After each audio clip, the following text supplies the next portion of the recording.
O governo Lula fechou o primeiro semestre com um rombo de 42,5 bilhões de reais nas contas públicas. Isso é reflexo no aumento de ministérios. Assunto para o jornalista Tiago. Isso é reflexo do aumento dos ministérios? Com certeza, né, Marcela? É igual nas nossas casas. Você não pode gastar mais do que recebe, né? De acordo com dados divulgados pelo Tesouro Nacional, o governo Lula 3, né, essa terceira fase dele, fechou o primeiro semestre de 2023 com um rombo de 42,5 bilhões nas contas públicas. Vale ressaltar que Lula recebeu o país do ex-presidente Jair Bolsonaro com um superávit de 54,9 bilhões de reais. Em valores corrigidos pela inflação, o petista pegou o país com um saldo positivo nas contas públicas de 59 bilhões. Foi a primeira vez desde 2013 que um presidente entregou o Brasil para outra administração com as contas no azul. Só no mês de junho deste ano, o déficit primário foi de 45,2 bilhões, o pior resultado para o mês desde 2021, quando o país enfrentava a pandemia do coronavírus e acumulou um rombo de mais de 84,8 bilhões de reais. Sob Bolsonaro, o Brasil recebeu elogios de vários países pela condução e recuperação da economia após a pandemia. Em 2022, o governo Bolsonaro registrou um superávit de cerca de 15 bilhões. Segundo o relatório do Tesouro, o resultado desastroso do governo Lula no mês de junho se deu por conta de uma redução de 20,1% na receita líquida e um acréscimo de 4,9% em despesas totais. Ou seja, apesar da política de aumentar impostos, subiram os gastos e diminuiu a arrecadação. No total, a projeção da lei orçamentária anual é de que o país feche o ano com um rombo de 228 bilhões. O Ministério da Fazenda, comandado por Fernando Haddad, aposta em um rombo menor, algo próximo aí de 100 bilhões. Por outro lado, o FMI prevê um crescimento do Brasil, fruto dos governos passados, afinal os dados de hoje não entram nessa projeção. O crescimento desse resultado das reformas o crescimento é resultado de reformas que foram necessárias, como por exemplo a da Previdência e a Trabalhista, ambas que o Partido dos Trabalhadores não apoiou, votou contra.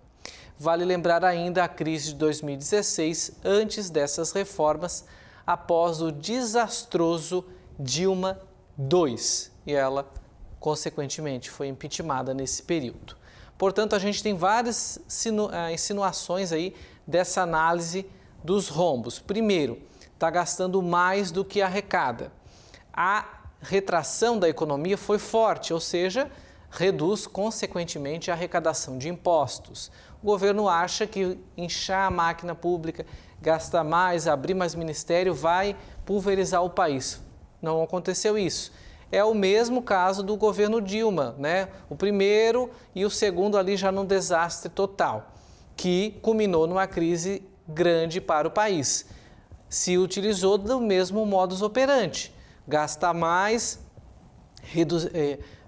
criar um sistema muito grandioso de governo que a arrecadação não é suficiente, ou seja, não supre essas despesas e aí a economia entra em crise. Outro erro do governo, geralmente dos governos do PT, é você aumentar a arrecadação, criar mecanismos novos de arrecadar ou não necessariamente aumentar a porcentagem de taxa do imposto, mas criar novos mecanismos. Como a gente viu aqui, a alteração que eles fizeram na questão das empresas do lucro real, principalmente os supermercados, que removeram ali um crédito que havia do ICMS, resultando aí numa perda da margem de lucro, que vai, consequentemente, aumentar o preço na ponta. E quando aumenta o preço na ponta, o que o consumidor faz?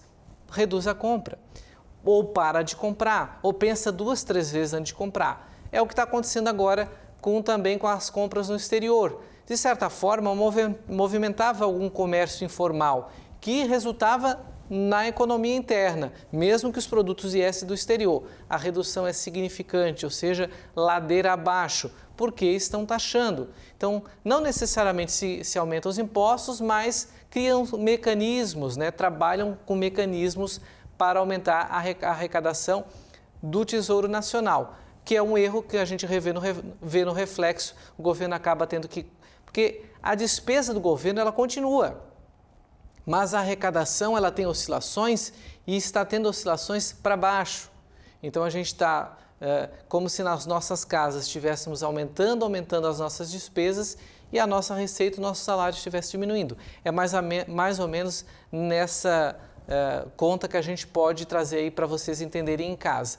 E outros reflexos assim que a gente já trouxe aqui sobre esse caso, inclusive da alíquota do lucro real, onde nós questionamos a Receita Federal. Até esse momento não houve retorno, mas a gente, em conversa com a assessoria de imprensa do órgão, ficou claro que essa resposta, se é que a gente tivesse, sobre essa nova alíquota que a Receita Federal interpretou de forma diferente, onerando a operação das empresas de supermercado e transportadora, é que essa mudança ocorreu justamente no grupo de trabalho que está revendo as questões tributárias no país. Porque um grupo está revendo a reforma tributária, onde eles dizem que não vai ter aumento de imposto.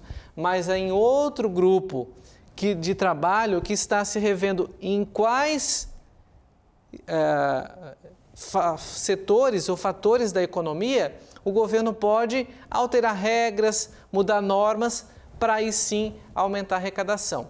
E com a reforma tributária da forma que está, esse tipo de mecanismo de alterar formas de arrecadação pode ser ainda maior.